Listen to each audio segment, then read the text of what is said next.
What's up, everyone? Welcome back to this episode of our podcast. Today, I have the amazing honor of interviewing the host and creator, Paul Nootbaar. Dog, legit, thank you so much for choosing me to do this. Like, this is a big honor for me. Like, I really took it serious, or I valued it. Dude, thank you. Yeah. Yeah, I didn't know if I should even come on here and like introduce it or introduce myself or just roll with guests or whatever, but I think it's best to maybe get to know me a little bit and where I want to take this. That's what I totally thought too. And it's funny because we've been homies for like 10 years. You got to know a lot about like my war stories, like recently and everything, but I never got to hear yours. So what's that like? So who are you, dog? Like, Dude, tell who me am your I? shit. So funny you should ask. A few years ago, if you asked me who I was, I was a kid that, I would paint my picture as, my mother was murdered when I was 5 months old. I grew up in group homes, always around turmoil, and just, paint this like woe is me picture of who I am. Yeah. And now you ask me this, and, I'm a father, I'm a husband, I'm a business owner, I'm a podcaster now, I guess. I'm a trauma coach. I'm all these things that make me, but I guess most of all I just am, and I am really okay with just being just me and constantly evolving. I don't have to really say like I am this, I am that. I'm a lot of things. Yeah. But where I come from was just a victim of domestic violence at a very young age. My trauma started very much in my womb. My dad was an abusive alcoholic. Was a womanizer. He was super abusive to the women in his life. My mother died from domestic violence at 5 months old. From 5 months to 5 years old, I was in a very toxic environment of constant partying and alcoholism and witnessed to like extreme domestic violence, watching my dad beat on women that he would date. At 5 years old, some things went down within the household that weren't cool, and my grandparents got the state of California involved, and I became a ward of the state in like 1990, 1991. A ward of the state, like a mental. No, ward of the state meaning I no longer belong to my parents. I was the property of the state of California. Wow. I was put into the Child Protective Services in California due to some allegations, that were made about my father. And that kind of opened the door to, a whole nother world of trauma that when you're young, you feel like you're all alone in it, but as you grow up and evolve, you realize you're not alone. There was every other kid there was suffering. Every other family of a kid there was also suffering, but I was around kind of the worst of the worst as far as trauma, like it was a melting pot. You'd have kids with sexual abuse history here, physical abuse history here, neglect, all around, thrown into one big melting pot. And right away at 5 years old, in order to manage that, they put me on, some sort of drug. So I became like this human experiment at about 5 years old of what drug will sedate this kid. What environment does he thrive in? What are his triggers? And constantly like messing with my chemical balances in my body, giving me Ritalin. Ritalin didn't work. They give me this. They give me Prozac. Give me Wellbutrin. Give me Clonidine. I was on every kind of drug. From the age 5 years old to still now at 38 years old, I still use I use cannabis and every once in a while I drink alcohol, and I've been on some sort of substance my entire life. You know what I mean? Now it's in a healthy manner. For some time in my teen years and into my 20s, it was very toxic and unhealthy, and even into my 30s, I struggled with just being wild and reckless. Yeah. So I came from a place where statistically I shouldn't even be alive. Yeah. You know? Yeah, no, we were talking about that. Yeah, like let alone like a functioning part of society and like a thriving father. And I was just about to say that. yeah, and a husband who is, you know, not the greatest, not the worst. You know, I'm growing. You know, I come from a place where I should be, you know, homeless, prison, drug addict. You know what I mean? For sure. Like all of the things that you see happening around us. You know, like with all the homelessness and the addiction and stuff like that. That's who I should be. And through like a group of mentors, when my mom died, she came from a big family. She had 8 siblings, so she came from 9. And in that moment with my grandparents and my aunts and uncles, I kind of gained, you know, like 5 moms and 5 dads. You know, nobody was really like a influential mother and father to me, aside from my grandparents. But my aunts and uncles all did their part as they could to be like some sort of parental figure for me, and I learned a little bit of something from everybody. Takes a village. It takes a village for sure, and you know, and it takes a willing mind to allow that village to shape you and mold you. Yeah. And it didn't come easy, you know. It was a lot of years of like, you know, just running amok, doing dumb shit, landing in jail, like just burning bridges and pushing people away. And ultimately, like, I burned just about every bridge I had, and the only one I had left was my wife, you know. And I was thinking about leaving her one day, and my uncle set me down and was like, dude, the dumbest thing you'll ever do is like leave this woman. We weren't married yet. We weren't even anywhere close to being married, but she's the one that stuck by me when everybody else was like, dude, enough. Like, nobody abandoned me, but I had pushed everybody away because I was like unhelpable, untamable, just feral. Yeah. You know, and I'm still that in a lot of ways. I'm still like I'm wild, you know, but it's in a healthy way. Like, yeah. We all have that part of us. Yeah. Yeah. So my whole point I wanted to do this podcast is to show that, like, no matter where you come from in life, in the hand that you're dealt, and all the things that come along with childhood trauma and just living a life of pain and hurt, like it at a certain point you can only be a victim for so long to that shit. You know what I mean? Like, at a certain point you are very much a victim. It's out of your control. You're a product of that environment. Mm-hmm. But then it's time to create your own. You know what I mean? Yep. And it didn't come until I had children where I was like, all right, it's time to create my own. Because when I had kids, you know, it was like I had everything I ever wanted as a child. I created. You know, I have a beautiful wife, a stable home, a calm, peaceful property, a business that's thriving, you know, the cars, the shit, you know, everything that you would think that makes somebody happy, I had. And really the truthful, meaningful things that make people happy. No, for sure. Connection, love, purpose. I had all this shit. But my subconscious, from all my childhood traumas, when my son turned 5 months old, it became this life of comparison that I would, like, my wife would say, oh, look how awesome it is that we're having dinner together.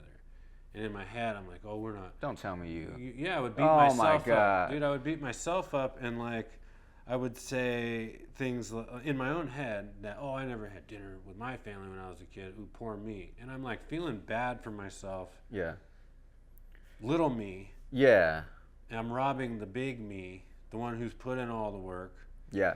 Of all his success and all his joy. I'm robbing him. I'm robbing myself. Yeah.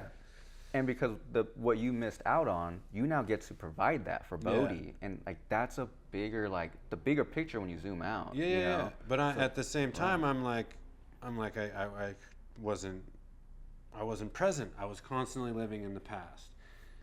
You know, one day I bent down to pick a book of matches up that my son was playing with, and it was like, bam, a movie screen went off in my face, and I'm like a little boy in this room, and my dad is holding me down, burning me with matches. Shit. And the lights buzzing in the kitchen, and it drives me fucking nuts that these track lights buzz. Yeah. And it's always driven me crazy. So I'll shut the lights off, I can't hear it, and all of a sudden I get a memory of being strapped to a hospital bed, shot full of drugs, left alone in this room, and what I hear is a buzzing light. So that triggers So you. it triggers these memories. I'm in a bathroom working as a plumber, and I smell a chemical, and I have a memory of being sexually abused in a bathroom in a group home. And it was like all these traumas that I had in my subconscious now have come to light. These 30 years prior to this, you know, I struggled, and then I was in my 20s, and I struggled, and then I started working with kids and found a purpose in helping youth overcome all these traumas that I had dealt with. I was actively working in kids' lives, making a difference. None of this shit bothered me at all. Wow. The flashbacks from the matches, the light, and I didn't have any of this shit. It never. I knew all this bad stuff happened, but it never really affected me. You know, I was constantly smoking weed, drinking, whatever, popping pills, doing all this shit. So I constantly numbing and numbing. Which is unhealthy. Yeah, it's unhealthy. Rather And then than I have addressing kids. it. Yes. And I'm consciously now I'm not growing pot anymore. I'm not doing illegal shit. I'm not selling guns. I'm making an effort to be present. And then I'm feeling, and then all of a sudden, with the similarities of my kid's life, it was like they call it a trauma reboot. Wow. And everything came back like a flood. And I couldn't stop it. I was never present. You know, my wife yelled at me one day in the front yard, like, "Where is my husband?" She said, "Where is my husband?"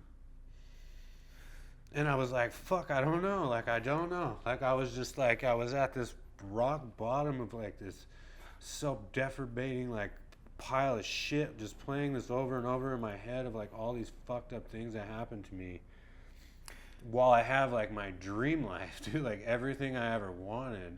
And my wife is standing there in my driveway, and she's like, "Where is my husband? What have you done with my husband?" And I didn't know, and she went inside, and I stood in the backyard, and I just was I could see the only way to make this stop. I was like, my wife doesn't deserve this. My son is too young. He's 5 months old. I'm like, he's not going to remember me. You know what I mean? I could just disappear. She's beautiful, she's smart, she'll find somebody else. And I was planning my escape, whether it was running away or dying or whatever it was. I was in my head planning my escape so that I wouldn't suffer anymore. You know what I mean? Which is selfish of you. Yeah, it was so selfish of me. It wasn't even about oh, I don't want my family to suffer. It was they'll be fine, they'll move on. I have life insurance. But they won't. You know what I mean? And I'm this is my way out of this pain and suffering. And I'm what the fuck, dude? What am I thinking? So I'm on a job site the next day, and I'm talking to this dude, and I'm just vulnerable. And I had heard about this MDMA therapy and whatever, and I had been studying it and doing my research prior to this, because it had been months of me going down this rabbit hole of I literally thought I was losing my mind. I called my dad. I was like, "Yo, what were your parents like?" And he's like, "Oh, I had the greatest parents ever. They were the best." So then I'm like, "Great, this is hereditary. I'm fucking crazy from the jump." You know what I mean? And there's no undoing this. And I was talking to this guy on a job site I had just met, and I was just broken. And I told him I wanted to try this MDMA therapy, and he looks at me and he's like, "You should talk with my wife. She is a therapist, and this is her world, trauma and psychedelics." And she's already a veteran in what you're entering in. Yeah, exactly. And that's where I'm at now. But in this moment, I was I was so desperate, and I knew I had a connection with this dude. So I said, "I don't want to work with your wife because I know you and I are going to be friends, and I'm great friends with both of these people." And she introduced me to a woman, and a beautiful, beautiful woman, inside and out, just an amazing soul. And for the first time in my life, I had been in therapy my whole life, and I was in her office. I had never cried in front of a therapist. I had never been real with a therapist. As a kid, I'm just there with my middle fingers up, fuck you. For sure. You're not going to teach me shit. Yeah. You don't know anything of what I've been through. Yeah. Not a chance. And I told her what was up. I said, my family just deserves the best. You know what I mean? I didn't have fuck all growing up. And that's my family deserves the absolute best, and I want to at least give it my all before I throw this towel in. and I told her what I was dealing with, and she leaned over, and she didn't cry, but she had tears in her eyes, like she was welled up, and she looked at me, and she said, "I know what you're going through. I know what you're going through." And she said, "I was once where you were, and I changed my life for my son." And she didn't have to have a mom that was murdered. She didn't have to be molested or beat the fuck out of by her dad. But you still connected But with I her. still connected because she had trauma, and trauma doesn't pick and choose what hurts and what doesn't. And I know that now. But she made a change in her life for her son, and that's what I needed. She knew what I was feeling in that moment, and that connection was there. And she put me through the ringer, dude. She wasn't just like, "Hey, come to my office and do MDMA." It wasn't some No, quick it nonchalant. was not quick She and wanted nonchalant. to like dig deep. Dude, it with was you. months and months and months of therapy. I never shit. left her office in a better mood than when I came.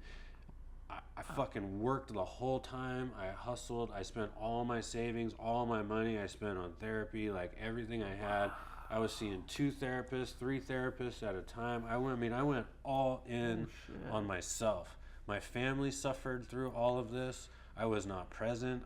My wife held it down. I have a baby who needs his dad. I had a wife who needed me, and I was like barely there, but I was all in on unfucking my brain and rewriting like this book that had been written for me that I had no control over. And through months of therapy and hard work and really going through, I did like EMDR stuff, which is like basically reliving your worst nightmares, like lucidly vivid in dreams. And I'm like, I can't do this. Yeah. I've got a lifetime of trauma. I can't sit and replay every time I'd been restrained, every time I'd been beat, every time I'd been sexually abused, every time I'd been abandoned.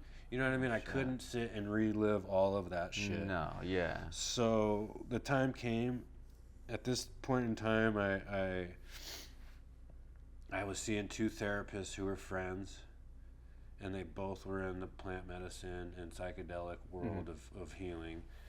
And they sat with me, and I did MDMA for my very first time, which was a surprise because I had done coke, I had done mushrooms, Everything. I had done weed, I drank alcohol, I popped pills, but ecstasy had always been around, but I always stayed away from it because everybody told me everything's so much better on it. Yeah. You know what I mean? And I'm like, you know what? I don't need my life to be better.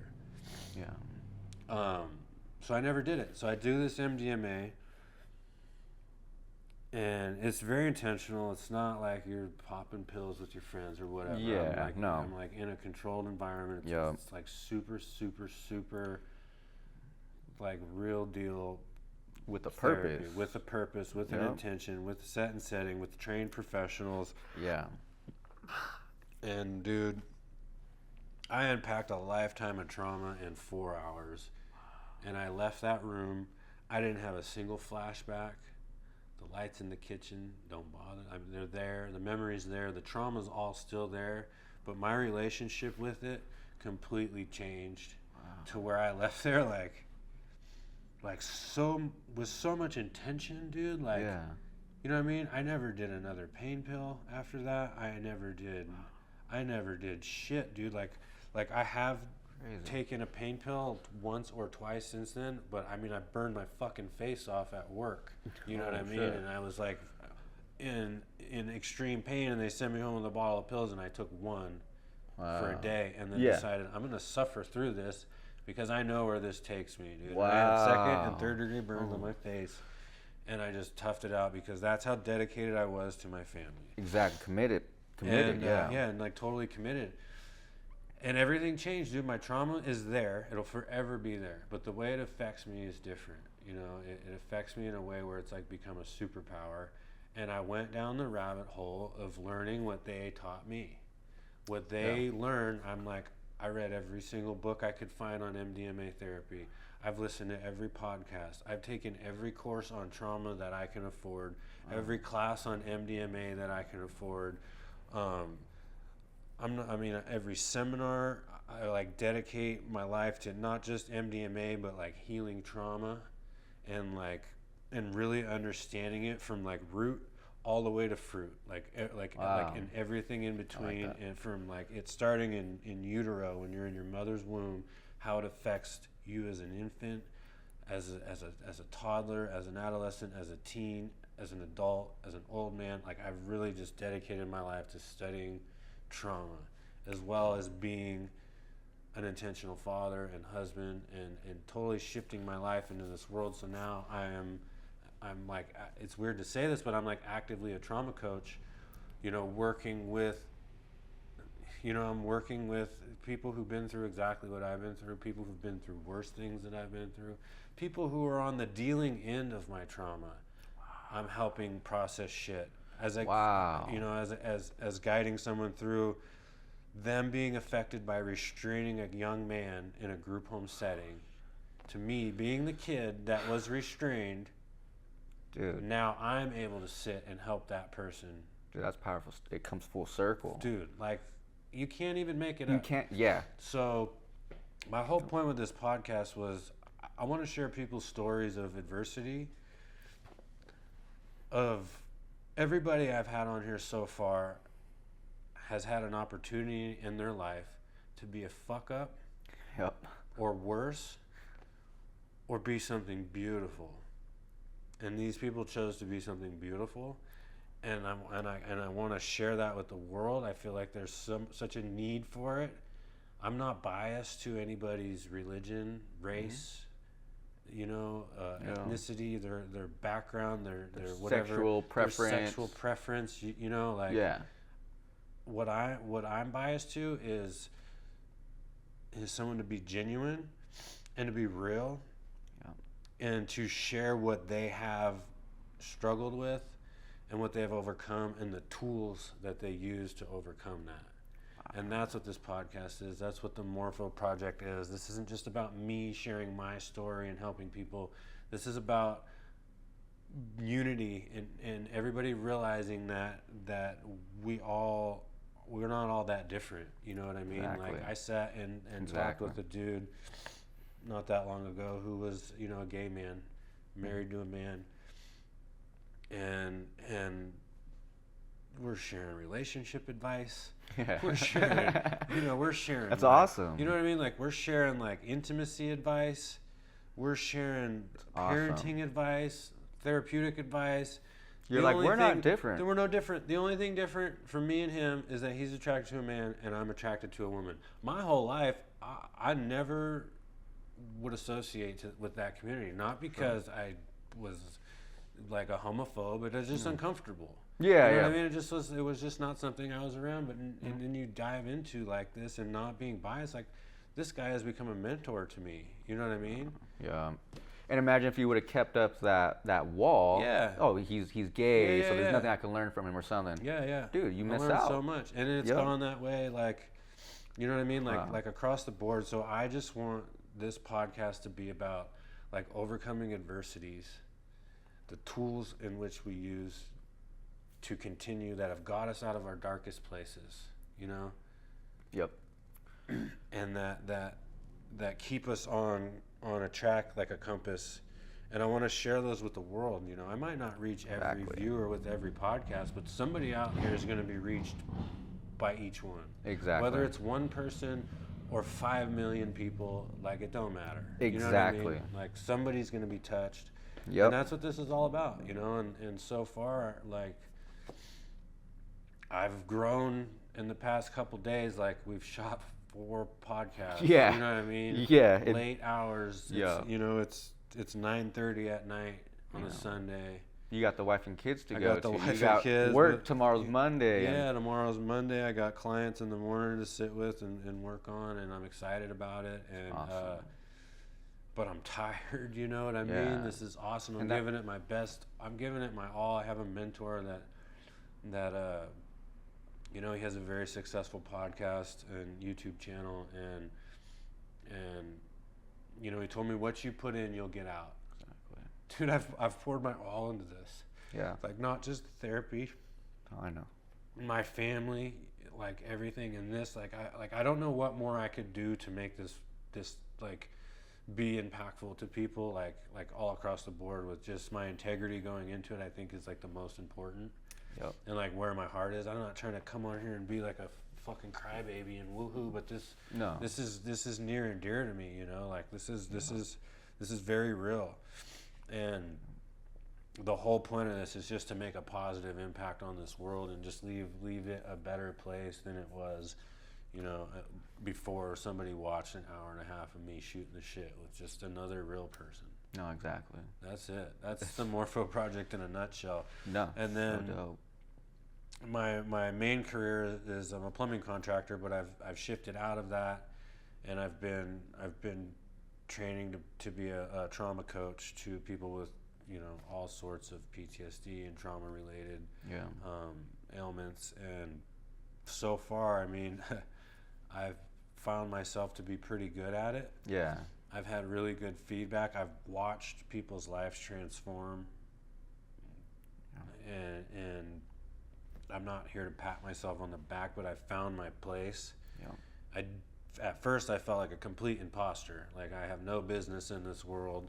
Yeah. No college education. I'm a high school dropout. You know what? But Ghandi didn't have a college degree. Yep, Mother exactly. Teresa didn't have a college degree. The Dalai Lama, and maybe he had one. I don't know. You know what I mean? Buddha, did he go to college? Jesus? Fuck no, didn't go to college. You know what I mean? No, exactly. So like all these amazing healers, they're just a real one like me. Yep. You know what I mean? Like I'm no different.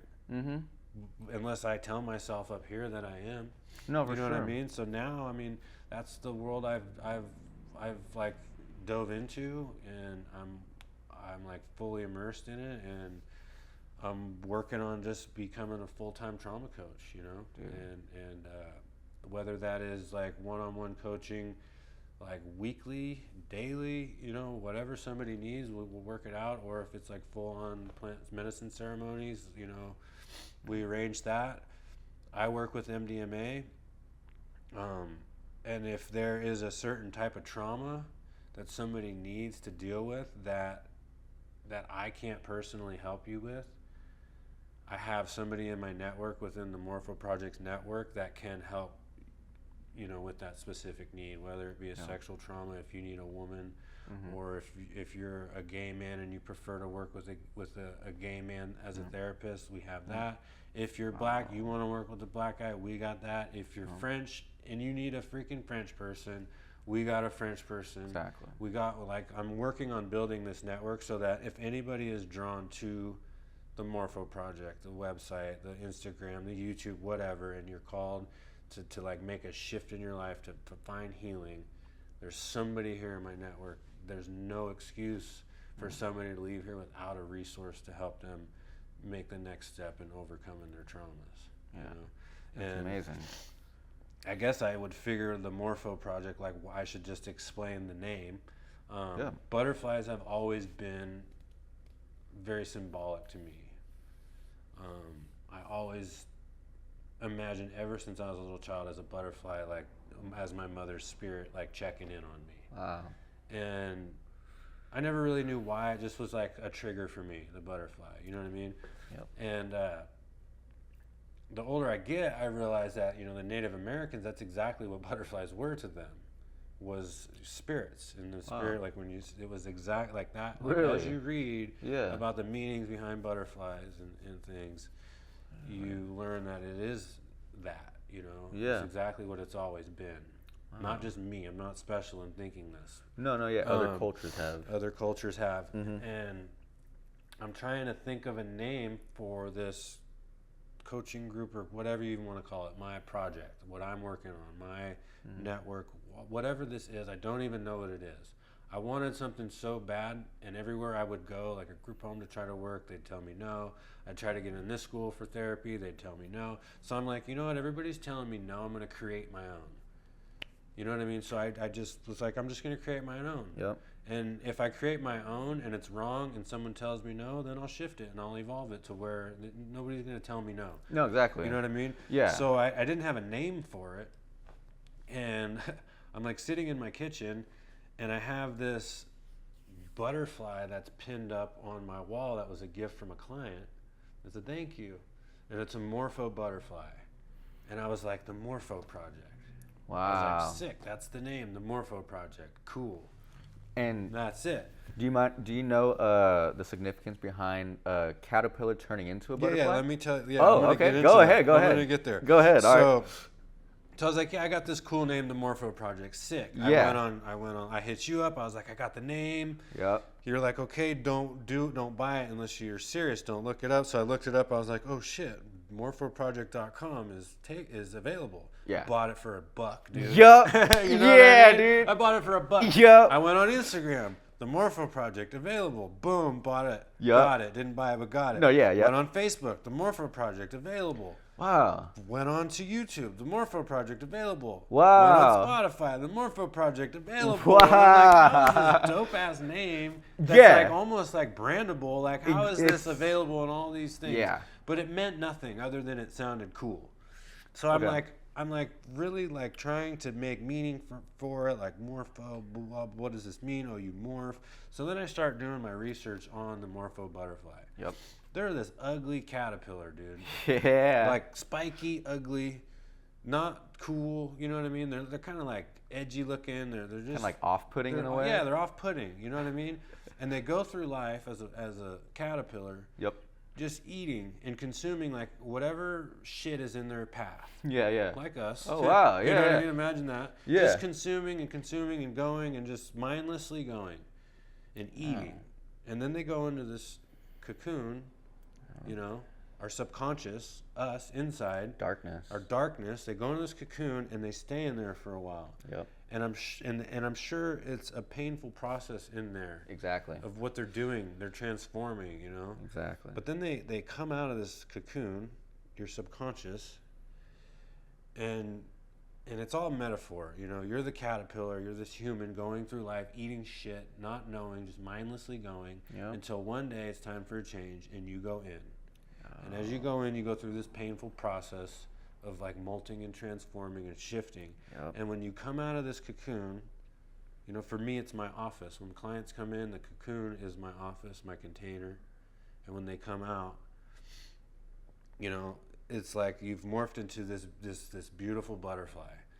And the Morpho butterfly, it only drinks of like the purest nectars in the rainforest, the most abundant fruits, the purest of flowers, and it's like highest quality. The highest quality of life is what they consume now. And they have this sheen to them where they don't have a color, but they reflect blue. It's called the blue Morpho. That's why they're not blue. They don't have color. There's only 2 animals in nature that are true blue. There's no true blue doesn't exist in nature. It's always a reflection. Really? So it's interesting, yeah. That is interesting. But so now they're these beautiful butterflies with intention and purpose. But if they fly in flocks, they show up on radar as aircraft or sometimes even storms. Wow. And I was like, dude, like how is that not more fitting to call this the Morpho Project? Because my goal is to change in numbers, and in numbers within unity with the Morpho Project,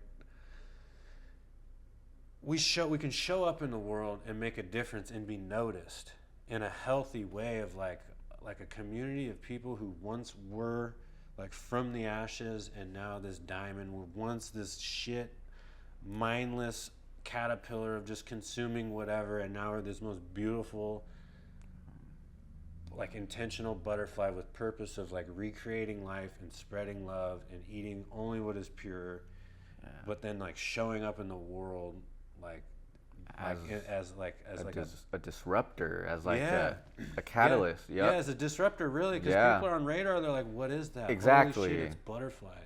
And that's you know what I mean? Like it's Morpho butterfly. And it's like beautiful and scary at the same time because how it looks on radar, but it's crazy stuff. So that's what this is. This whole project is, and it's like it's evolving really fast, you know. But I'm really here, and I'm putting my all into it. My integrity's here, you know, and I'm just going through this like one day at a time, putting one foot in front of the other, constantly evolving with like, I mean, we got cameras and cell phones and tripods and lights and like all this there's like a whole production. Yeah. Where I'm thinking like, dude, how is this even something that I'm doing, you know? Yeah. Let alone like, I feel like I've nailed these first And few. you're rocking it, dude.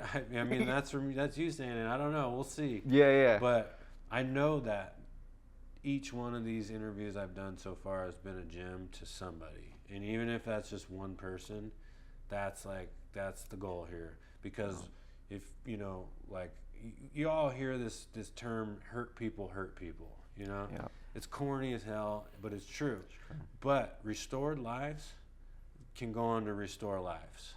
You know what I mean? Like, if I restore one, and that person goes and restores one, and maybe that person goes and restores two, and so on and so on and so on, and they all continue this message and share this name, Morpho, and it becomes a thing. Like, it can go worldwide. It can change the fucking world one person at a time through a ripple, through the butterfly effect. I was just about to say that, bro. And that's that. Yeah. That's a wrap. Dog.